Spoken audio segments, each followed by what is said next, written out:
what Adi is describing here is he is very much describing like the one-to-one trap, okay? He's basically doing a lot of one-to-one coaching right now.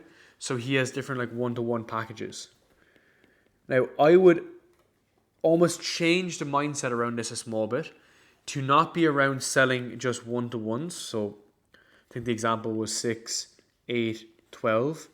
And instead, I would focus on outcomes. Okay? So sell that specific outcome. So the outcome could be, let's just say, higher salary. Okay? Higher salary, move career. Okay? And what else could be there? Promotion. Okay? Now, same offer, respectfully, the same thing, but the difference here is on the outcome that we're getting for the prospect, how we position the offer. Because in here, you're going to be stuck selling hours. Here, you're stuck selling outcomes. Okay? So let's just say this was £3,000, right? You said this was £3,000. £3,000 to do all these one-to-ones makes sense. £7,000 to increase my salary from, going from Apple to Google might be 300,000 a year to 500,000 a year. Let's just say that's the UK, right? Or the US. In the UK, it could be like 100k to 200k. Pretty good trade-off, right? I give Adi 7k, and I make this transition.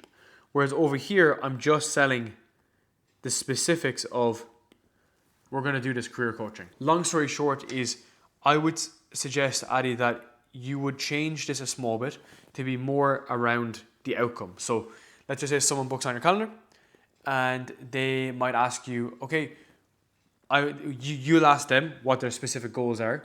You'll find out what their problems are, which is the first thing up here, right? What's their problem? What specific problem do they have? And then with this specific problem, we want to map this to the outcome. Okay? Because if they're coming over to you, Adi, and they're saying, okay, I have this specific issue, and you're saying, okay, please tell me which one sounds best to you, you honestly lose the frame a small bit.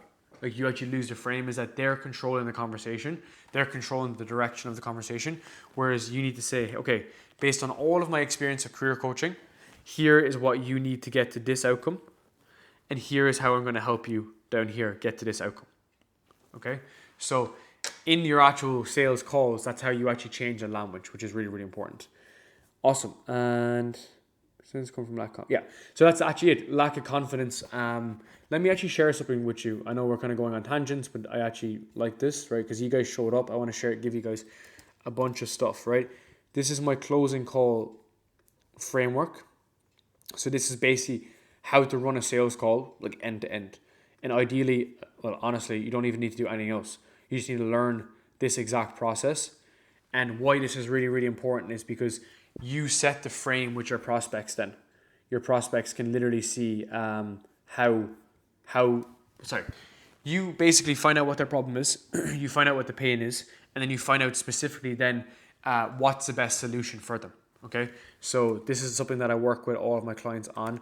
I actually even help my clients build their script because I do believe that if you don't have that much experience in sales, I do think you should follow a script, and I do think that you need to follow structure. Okay, you really, really do need to follow structure